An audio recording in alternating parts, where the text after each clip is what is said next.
सबसे पहले है सोमनाथ का ज्योतिर्लिंग। यह ज्योतिर्लिंग गुजरात के सौराष्ट्र क्षेत्र में अरब सागर के तट पर स्थित है। शिव पुराण के अनुसार जब चंद्रमा को दक्ष प्रजापति ने क्षय रोग होने का श्राप दिया था, तब चंद्रमा ने इसी स्थान पर तपस्या करके स्वयं को श्राप से मुक्ति दिलाई थी और तब चंद्रदेव ने इस ज्योतिर्लिंग की स्थापना की थी। दूसरा ज्योतिर्लिंग है मल्लिका अर्जुन ज्योतिर्लिंग। यह ज्योतिर्लिंग आंध्र प्रदेश के कृष्णा नदी के तट पर श्रीशैल नाम के पर्वत पर स्थित है।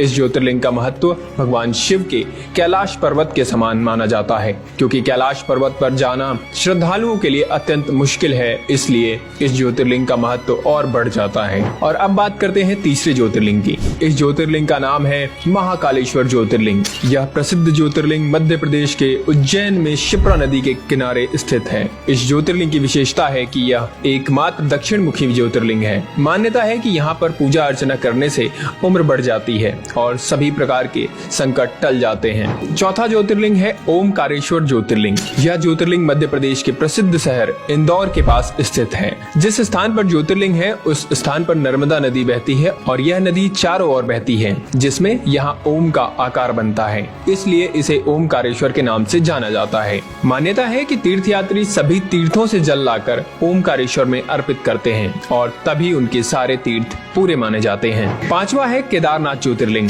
भगवान शिव का यह प्रसिद्ध ज्योतिर्लिंग उत्तराखंड में स्थित है। यह मंदिर समुद्र तल से 3200 किलोमीटर ऊंचाई पर स्थित है। यहाँ सर्दियों में भारी बर्फबारी होती है, इसलिए सर्दियों के 6 महीने यहाँ जाना मुश्किल है, अर्थात यहाँ दर्शन के लिए सिर्फ गर्मी में ही जाया जा सकता है। मान्यता है कि इस मंदिर का निर्माण पांडवों के पौत्र महाराजा जन्मेजय ने करवाया था। अब बात करते हैं छठे ज्योतिर्लिंग की, जिसका नाम है भीमाशंकर ज्योतिर्लिंग। यह ज्योतिर्लिंग महाराष्ट्र के पुणे जिले में पश्चिमी घाट या सह्याद्री नामक पर्वत पर स्थित है। यहाँ स्थित शिवलिंग काफी मोटा है और इसलिए इसे मोटेश्वर महादेव भी कहा जाता है। सातवां है विश्वनाथ ज्योतिर्लिंग। यह ज्योतिर्लिंग उत्तर प्रदेश के काशी में गंगा नदी के किनारे स्थित है। यहाँ की मान्यता है कि काशी नगर को स्वयं भगवान शिव ने बसाया था और कैलाश पर्वत के बाद उनका दूसरा अस्थायी निवास यही था।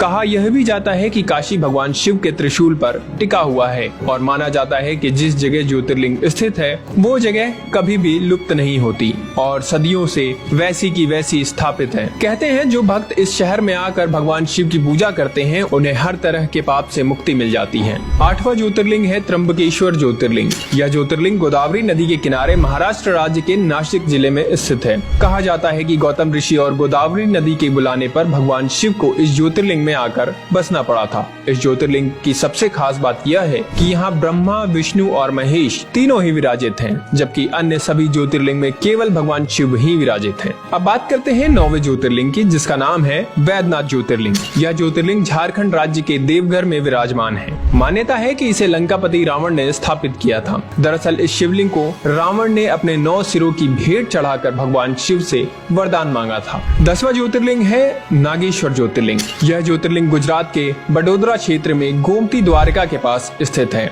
इसके अलावा कुछ लोग उत्तराखंड के अल्मोड़ा जिले में स्थित जागेश्वर शिवलिंग को भी नागेश्वर ज्योतिर्लिंग मानते हैं। 11वां ज्योतिर्लिंग है रामेश्वरम ज्योतिर्लिंग। यह ज्योतिर्लिंग तमिलनाडु के रामनाथन जिले में मन्नार की खाड़ी के पास स्थित है। यह भारत के दक्षिणी भाग में सबसे अधिक देखे जाने वाले मंदिरों में से एक है। मान्यता है कि यहाँ भगवान राम ने वानरों के साथ मिलकर लंका पर चढ़ाई के लिए राम सेतु बनाया था और यहीं उन्होंने रामेश्वरम ज्योतिर्लिंग की स्थापना की थी। इस दिव्य तीर्थ को भारत के 4 धामों में से एक भी माना जाता है। और अब 12वां यानी कि अंतिम ज्योतिर्लिंग, जिसका नाम है कृष्णेश्वर ज्योतिर्लिंग। यह ज्योतिर्लिंग महाराष्ट्र के दौलताबाद से लगभग 18 किलोमीटर दूर बहरौल गाँव में स्थित है। इस मंदिर का निर्माण देवी अहिल्या होलकर ने करवाया था। धुष्मेश्वर महादेव के दर्शन से सभी पाप दूर हो जाते हैं और जीवन में सुखी सुख आ जाता है। तो दोस्तों ये थे भगवान शिव के 12 ज्योतिर्लिंग, जो सिर्फ भगवान शिव के स्थान ही नहीं बल्कि हमारी संस्कृति और भारतीय धरोहर का भी एक अंग माने जाते हैं।